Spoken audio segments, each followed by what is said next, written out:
want to know CM Punk's thoughts on his reputation from his time as an AEW competitor? That's excellent, because I'll tell you exactly what the man said in this video, along with the reasons he is correct and the reasons the company's members are incorrect, and I adore his position on this. Let's discuss it. For the 2 years that CM Punk was under contract with AEW, a lot transpired. Mostly because of the drama he had with the promotion and other wrestlers, Punk succeeded in spite of the problems, consistently advancing the metrics, figures, and whatever else you choose to glance at. He accomplished this for AEW. He catapulted them to a level of fame they have not yet attained again. The iconic all-out brawl was brought on by the disputes between CM Punk and the Elite, which included Kenny Omega, the Young Bucks, and Hangman Page. Consider this: after the show, he became so enraged by the backstage politics that he launched a post-event media scrum diatribe, which sparked a backstage altercation involving Ace Steel, Omega, and the Young Bucks. Then Jack Perry started having problems. Do you recall the Crimea River, Jack Perry episode at all and involving the Real Glass? After a year, they allegedly got into another fight in which Tony Khan, the PR head for AEW, was supposedly afraid for his life after Punk lunged at him. This resulted in Punk's dismissal, despite the fact that WWE, which was now operating without Vince McMahon, was probably waiting to get him back. Indeed, Punk made a successful comeback to WWE at the Chicago Survivor Series, continuing to support the company's growth. Although CM Punk has received a lot of criticism from AEW members, Punk nevertheless gained friends and had memorable battles. When Punk made his comeback to WWE in November, he noted that many people had assumed that his problems with AEW would continue when he appeared on the Masked Man show at Fanatics Fest NYC. But Punk had a different perspective, calling it out. He said, "That's BS. That is all not true. Oh, it's a malignancy. Hear me out.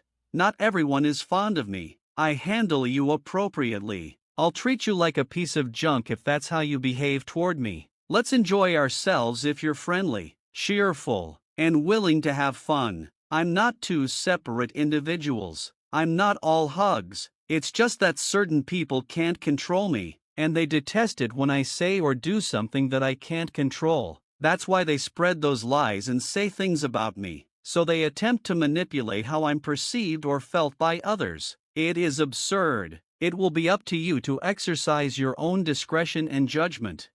Though it hasn't been announced, Punk is anticipated to challenge Drew McIntyre in a strap battle later this month, most likely at the Bash in Berlin PLE, following McIntyre's victory over Punk at SummerSlam. However, notice how content Punk was during that historic Rampage episode in Chicago when he made a comeback to pro wrestling. When he unexpectedly made his triumphant comeback, the United Center was completely sold out. It was quite important. Take a look at how content he was, eager to help up-and-coming talent. But Punk's career in AEW was ruined by that younger talent. That was his greatest dislike.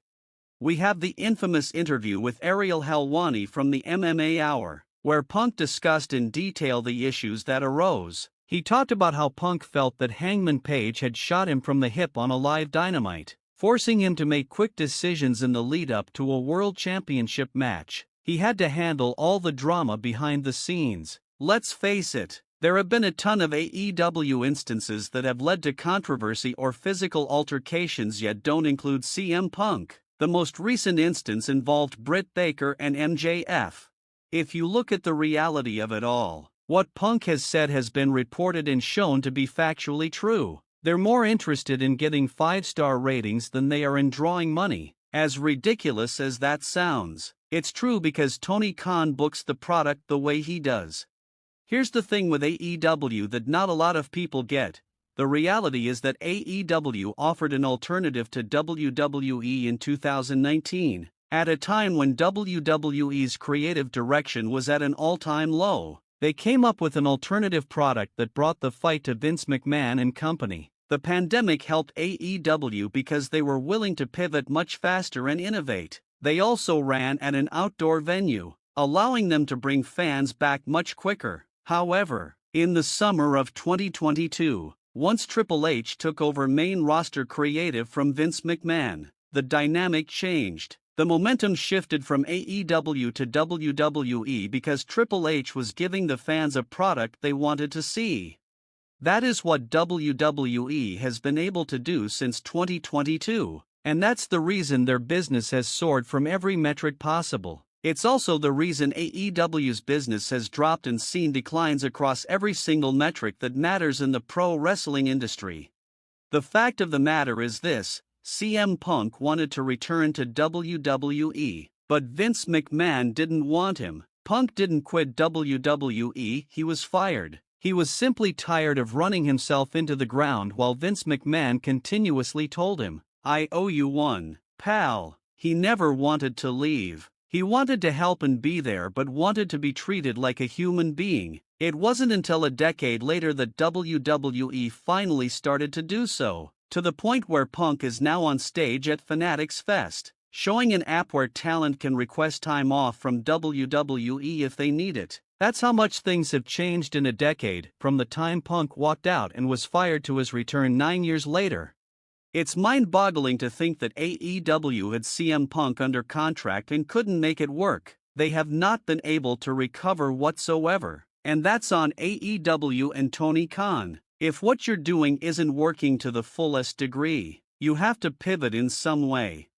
AEW has a very good in-ring product, but their storylines have been dramatically criticized, and that's something they need to address. They have to look themselves in the mirror and figure out what they can do to improve. They offered a refreshing alternative to WWE when it was needed most, but they failed to maintain that momentum when WWE regained its creative footing under Triple H. Punk's frustrations with the younger talent and backstage politics are understandable, especially given his history and passion for the business.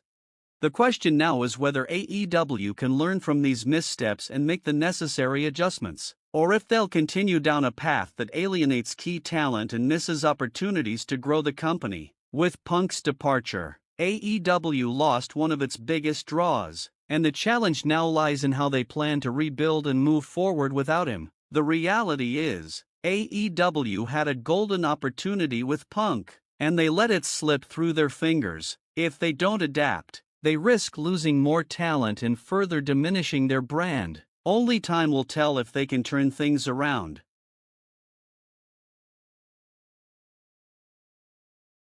Cody Rhodes has won 2 consecutive Royal Rumbles, main headlined WrestleMania twice, and taken the title of undisputed WWE champion since joining the company again. But Rhodes left the WWE for over 6 years before returning and realizing his dream of winning the World Championship. Veteran Randy Orton commended Rhodes for having the guts to take a chance on himself. In an interview with Rhodes for his podcast What Do You Want to Talk About?, Orton gave credit to The American Nightmare and acknowledged that he wouldn't have had the guts to leave the show that way.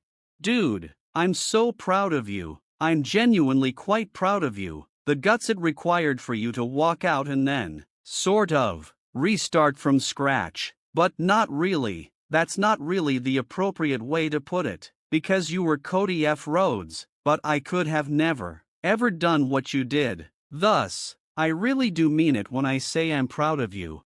Orton also discussed Rhodes' defeat by Roman Reigns at WrestleMania 39, expressing how devastating it was for him to lose the championship. Nevertheless, even though The Rock nearly stole Rhodes' spot in the run-up to WrestleMania 40, he was overjoyed to see Rhodes ultimately wrap up his story. To see it materialize at last, and to do so with The Rock, possibly the most famous person on the planet, wanted to enter and show that he was a wonderful guy, but you prevented him from doing so, and after that, you triumphed and made it through. The problem is that you accomplished something that no one else FG did.